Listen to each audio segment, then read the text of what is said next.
Chers tous, bonjour, bonsoir. Aujourd'hui est un nouveau jour. Je suis Jimmy Yap, professeur des universités et président du MLDC. Et c'est justement en ma qualité de président du mouvement pour la libération et le développement du Cameroun, MLDC, que je tiens à saluer publiquement ici la maturité politique et remarquable du professeur Maurice Kamto, président du mouvement pour la renaissance du Cameroun, MRC, face aux événements survenus ce dimanche 8 juin 2025 à Douala. Empêché d'accéder à son propre siège politique à Deido, dans une ambiance tendue et injustement verrouillée par les autorités administratives, le professeur Kamto a fait le choix de la paix, de la retenue et de la République.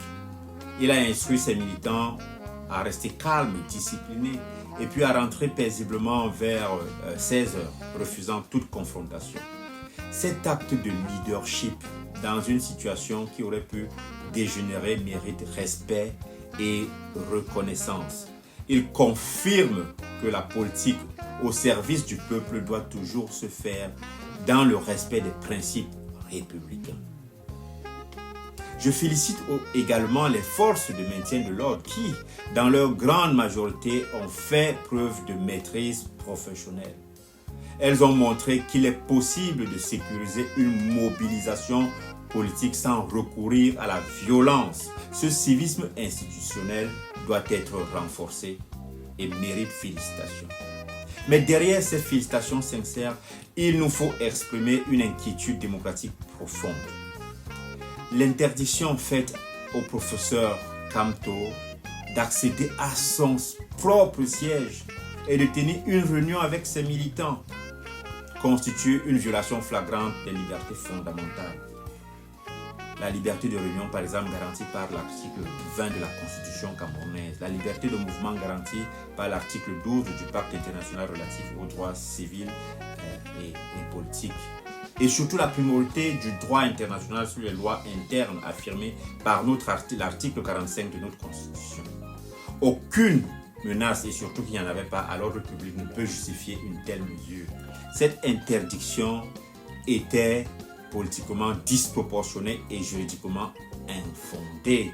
Et pourtant, c'est le président Paul Biya lui-même, fondateur du renouveau démocratique, qui rappelait dans son discours à la nation du 11 octobre 1991, si je ne m'abuse, je vais le citer, « Le retour au multipartisme constitue une avancée décisive vers la consolidation de la démocratie dans notre pays. » Fin de citation.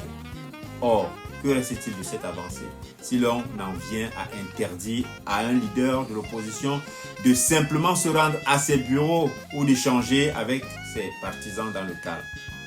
Le MLDC rappelle solennellement que le multipartisme n'est pas un privilège, mais un droit constitutionnel.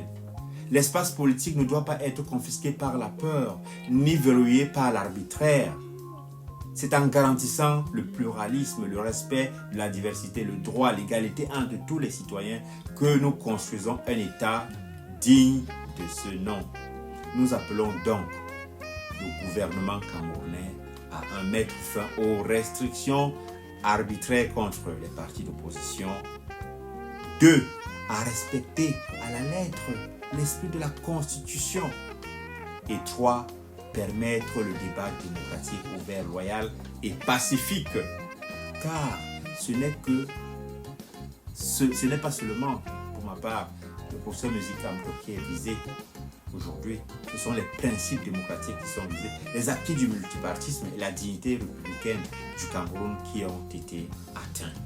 Le MLDC poursuivra son combat pour un État de droit, une république de droit, une république équitable, une république souveraine fondée sur l'État développementaliste communautaire au service du peuple et non au service de la peur. Vive le Cameroun républicain, vive la démocratie pluraliste, vive les libertés fondamentales garanties par notre Constitution. Je vous remercie.